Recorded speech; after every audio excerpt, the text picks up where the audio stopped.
What's up, guys? I never thought I would even use this exotic or even knew that this exotic existed. When I even tried to get this exotic, I didn't have a single one of this exotic in my inventory or in my vault, so I had to pull it out of collection. And the exotic I'm speaking of is a fighting lion. I'm gay.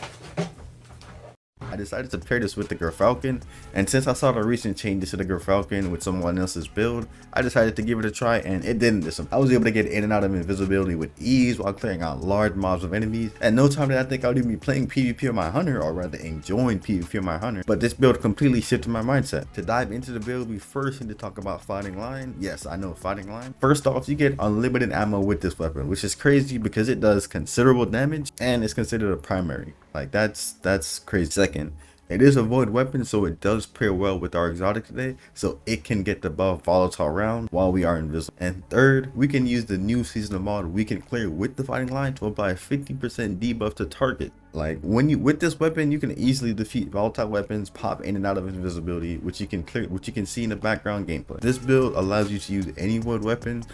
So if you're not really a fan of Fighting Lion, don't worry, I got you. You can use any other wood weapon that pairs well with this build, and this build will still be a solid build. The other weapons you can use instead of Fighting Lion will be, with this build will be Unforgiving with Repulsor Base. One of you guys left a comment in one of my previous videos. I didn't really know about Repulsor Base until you guys told me about it, so thank you for pointing it out. You can use Unforgiving with Repulsor Race, or you can use a Frontal Web, or even Le Monarch. A lot of you guys think that Fighting Lion won't work in higher end content, but in higher end content, you're not really using primary weapons like little submachine gun. You're using Wishender, Le Monarch, and other guns that are kind of special weapon guns, so you can do a lot of damage to these mobs. But with all that saying, let's dive straight into the build so you guys can complete the content. For the Evorr 3.0 setup, we are going to be using Mobius Quiver for our super, the super I love to run. For my build, we are going to be using Marksman Dodge. So I know that Weekend Clear does reload our weapons from reserves, but it doesn't prop for me consistently, so I always need a way to reload my rocket launcher, so that's why I'm picking up Marksman. And even the Fighting Lion, it's supposed to reload your weapon every time you get multi-kills, but sometimes that doesn't happen, so I do like Marksman Dodge just because I'm able to reload my weapon whenever I want to. For our grenade, we are going to be using Vortex Grenade, and that's going to tie into our aspects in a little bit once I get to it, and our fragments. But for right now, we're going to be using Vortex Grenade. For our aspects, we're going to be using Stylish Executioner. So anytime we defeat a weakened, suppressed, or volatile target, we gain invisibility. And since we're using Gerfalcon, anytime we come out of invisibility after firing our weapon, we have volatile rounds. So when we defeat a target with our Fighting Lion, we're just going to go right back into invisibility if you defeat that target. So you guys can kind of see we're just popping in and out of invisibility. For the second aspect, we are going to be using Vanishing Step. So whenever we do want to reload our weapon, we're able to go invisible, and this is why we're using Vanishing Step, so we can go invisible and reload our weapon, so we can kind of sneak around targets. We're popping in and out of invisibility when we choose, and when you aren't able to defeat your targets from using the volatile rounds to go back into invisibility, we still have a second way to go into invisibility by just using our dodge ability, which you kind of save, and you can pick and choose when you want to go in and out of your invisibility. For the fragments, you are going to be using Echo of Persistence, so that our invisibility and our Devour, because we will be getting Devour in this build, have an increased duration. We need to have a longer invisibility, so we're popping in and out when we choose, and we have the time to pick and choose what targets we want to defeat. You don't want to just defeat a special target. We can just clear out the trash mobs and pop in and out of. For the second fragment, we are going to be using Echo of Expulsion, so anytime we get a void final blow, we're going to cause targets to explode. These fragments are kind of interchangeable. Third fragment we do have will be Echo of Leeching. The reason why I picked up Echo of Leeching is so I can get that 10 resilience. Like I said, the fragments are interchangeable. The most important parts of the build will be the aspect, and I needed Echo of Leeching so I can get my 10 resilience, so I can get 100. But the last fragment I do have will be Echo of Starvation, so we're able to get Devour anytime we do pick up an Orb of Power. And since we are going to be running Harmonic Siphon on our helmet, and we have a void weapon to pair with our exotic, you should be popping off Orbs of Power consistently, back to back to back to back. Consistently. Now, one fragment people do tend to run a lot will be Echo of Undermining, so you can weaken your target with your Void Grenade. I do swap that in and out sometimes depending on the level of activity, so I have a very secured way of becoming invisible when my melee is out and I can't jump into my invisibility, if you guys understand what I mean.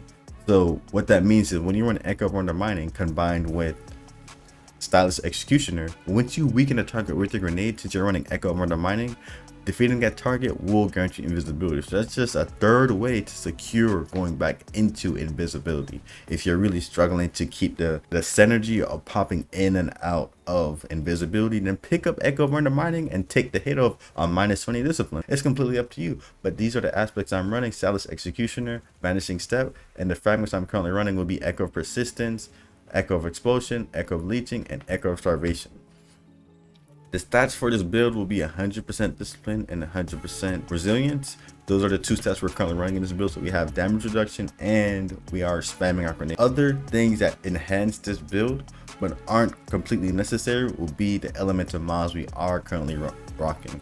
On my helmet, I do have Bountiful Well, so when we do spawn an elemental well, it's not going to spawn one, it's going to spawn two. And we do have Harmonic Siphon, so when we do defeat enemies that with a weapon that matches our subclass, that will spawn Orbs of Power, and when we pick up Orbs of Power, we will be gaining Devour. For the second elemental mod we do have will be Reaping Wellmaker. For Reaping Wellmaker, anytime we use our class ability, the next final blow spawns a Void Elemental Well. So since we are popping into invisibility using our class ability, anytime we do get a kill, boom, we now have an elemental. Since we have Bountiful Wells, it's going to spawn 2 instead of 1. The third thing we do have will be Elemental Time Dilation, so we have a longer duration in our setup today. The next thing we do have will be Well of Tenacity, so we gain extra damage resistance anytime we do pick up an elemental well. So things to keep in mind: anytime you pop your class ability and you go inside of invisibility, you need to shoot your weapon before you exit invisibility to gain the volatile round. That's how you use this exotic. You need to shoot your weapons before you exit invisibility, so your reps are going to gain volatile rounds. And since we are using